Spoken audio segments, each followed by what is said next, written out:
கணவர்களை வீட்டில் மது குடிக்க சொல்லுங்கள் என்று பெண்களுக்கு மத்திய பிரதேச அமைச்சர் அறிவுரை கூறியுள்ளார். பாஜக ஆட்சி செய்யும் மாநிலங்களில் ஒன்றான மத்திய பிரதேசத்தில் முதல்வர் மோகன் யாதவ் தலைமையிலான அமைச்சரவையில் இடம்பெற்றுள்ள சமூக நீதித்துறை அமைச்சர் நாராயணன் சிங் குஷ்வாஹா தலைநகர் போபாலில் நடைபெற்ற போதை ஒழிப்பு பிரச்சார நிகழ்ச்சியில் சிறப்பு அழைப்பாளராக கலந்து கொண்டு பேசிய போது, கணவர்களின் குடிப்பழக்கத்தை கைவிட பெண்களுக்கு அறிவுரை வழங்கும் விதமாக வெளியே சென்று மது குடிக்கக்கூடாது என்று உங்கள் கணவர்களிடம் சொல்ல வேண்டும். அதையும் மீறி குடிக்க விரும்பினால் வீட்டில் எங்கள் முன்னால் குடியுங்கள் என்று அவர்களிடம் சொல்லுங்கள். ஏனென்றால் மனைவி, குழந்தைகள் முன்னிலையில் மது குடிக்க வெட்கப்படுவார்கள். குடும்பத்தினர் முன் மது குடிக்கும் போது அவர்களின் குடிக்கும் அளவு குறைந்து கொண்டே போகும். இது படிப்படியாக குறைந்து குடிப்பழக்கத்தை கைவிடும் நிலைக்கு வந்துவிடுவார்கள் என்றார்.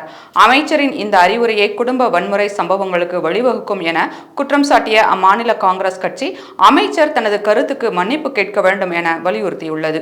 மத்திய பிரதேச மாநிலத்தில் பாஜக அமைச்சர் போதை ஒழிப்பு நிகழ்ச்சியில் குடிப்பழக்கத்தை கைவிட முன்னெடுப்புக்காக அறிவுரை வழங்கியதற்கு அம்மாநில காங்கிரஸ் கட்சி எதிர்ப்பு தெரிவித்துள்ளது.